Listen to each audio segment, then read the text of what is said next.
روس ویلي د یاغي ډلې ویګنر ګروپ مشر او د هغه عسکر به د روس هغه سیمې پرېږدي کومې چې د خالي په ورځ نیولي.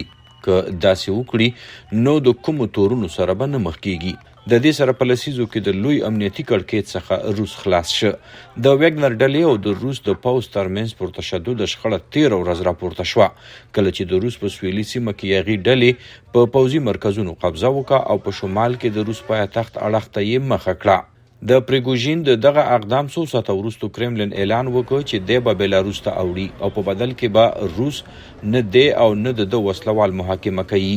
دا به د نوو پرمختګونو ډاکه ډرامایي ورځ وه په داسې حال چې صدر پیوټن د خانه جنګي خبرداری ورکړ او ځایي خلکو ته د وړاندې نه ماسکو وویل چې لارو کوڅو څخه لرې اوسي او اوکراین چې د جګړې سره مخ دی خوشحالي یې کولې چې دغه جګړې یې دښمن یعنی روس هم لزانه سره ښکیل که.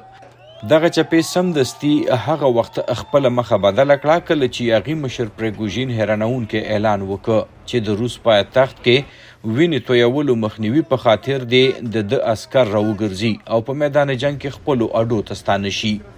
پریګوژین چې د روس پوځي مشرانو څنګ تر څنګ په اوکراین د روس ورتپل شوې جګړه کې یې سخته جګړه کړې وویل هغه د دغه وخت په اهمیت خبر دی او نه غواړي د کوم روسایي وینه توی شي.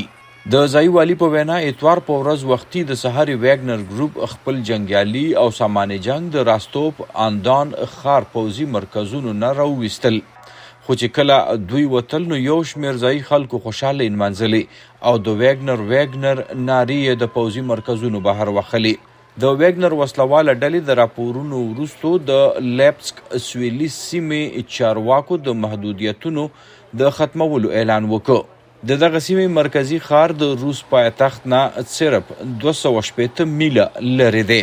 د بیلاروس تر مشر الکساندر لوکاشینکو ویلي هغه د پریګوژین سره جوړجاړی کړی او د ماسکو یې مننه کړې.